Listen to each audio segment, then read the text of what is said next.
Assalamualaikum warahmatullahi wabarakatuh. Perkenalkan, nama saya Rahma Hadijah Usman dengan NIM 20.03.0150.1123 dari kelas PJKR-E. Baik, di video kali ini saya akan menjelaskan apa itu evaluasi pengajaran. Evaluasi pengajaran adalah proses untuk mendapatkan data dan informasi yang diperlukan dalam menentukan sejauh mana dan bagaimana pembelajaran yang telah berjalan agar dapat membuat penilaian dan perbaikan yang dibutuhkan untuk memaksimalkan hasilnya. Adapun evaluasi pengajaran menurut para ahli. Yang pertama, pendapat Mahrez dan Lenman 1978 dalam Purwento 2013 halaman 3 yang menyatakan bahwa evaluasi adalah suatu proses merencanakan, memperoleh, dan menyediakan informasi yang sangat diperlukan untuk membuat alternatif keputusan. Yang kedua, menurut pendapat Rina Febriana menyatakan evaluasi pengajaran adalah suatu proses berkelanjutan tentang pengumpulan dan penafsiran informasi dalam penilaian keputusan yang dibuat untuk merancang suatu sistem pembelajaran. Dan yang ketiga, menurut pendapat Zainal Arifin menyatakan evaluasi adalah suatu komponen penting dan tahap yang harus ditempuh oleh guru untuk mengetahui keefektifan pembelajaran. Tujuan evaluasi pengajaran. Yang pertama, mendeskripsikan kecakapan belajar para siswa sehingga dapat diketahui kelebihan dan kekurangannya dalam berbagai bidang studi atau mata pelajaran yang ditempuinya. Yang kedua, mengetahui keberhasilan proses pendidikan dan pengajaran di sekolah, yakni seberapa jauh keefektifannya dalam mengubah tingkah laku para siswa ke arah tujuan pendidikan yang diharapkan.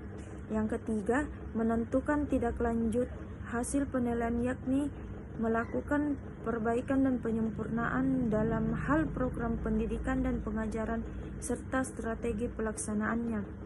Yang keempat, memberikan pertanggungjawaban dari pihak sekolah kepada pihak-pihak yang berkepentingan. Fungsi evaluasi pengajaran. Yang pertama, fungsi formatif, yakni untuk memberikan umpan balik kepada guru sebagai dasar untuk memperbaiki proses pembelajaran dan mengadakan program remedial jika diperlukan bagi peserta didik.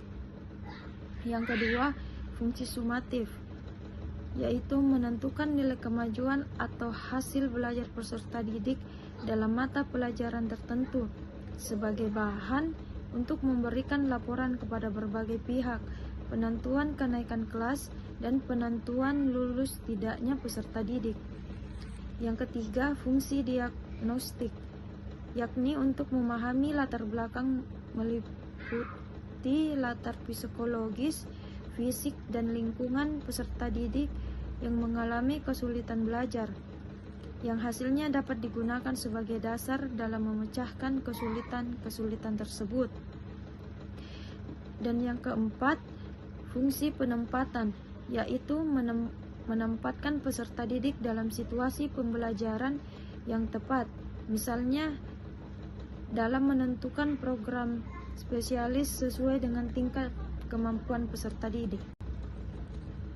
Prinsip tes dan pengukuran. Untuk melakukan penilaian terhadap suatu program latihan harus memperhitungkan prinsip pengetesan dan pengukuran. Ada beberapa prinsip tes dan pengukuran sebagai berikut. Yang pertama, sebagai alat untuk mencapai tujuan. Yang kedua, pengukuran berhubungan dengan tujuan. Yang ketiga, menentukan kebutuhan. Yang keempat, menentukan kebutuhan peralatan. Yang kelima, pengukuran lebih luas dari tes. Dan yang terakhir, pengukuran objektif dan subjektif. Prinsip evaluasi pengajaran. Yang pertama, sahih. Yang kedua, objektif. Yang ketiga, adil. Yang keempat, terpadu. Yang kelima, terbuka. Yang keenam, menyeluruh dan berkesinambungan. Yang ketujuh, sistematis. Yang kedelapan, beracuan kriteria. Dan yang terakhir, akuntabel. Baik, itulah yang bisa saya jelaskan tentang evaluasi pengajaran. Lebih dan kurangnya mohon dimaafkan. Assalamualaikum warahmatullahi wabarakatuh.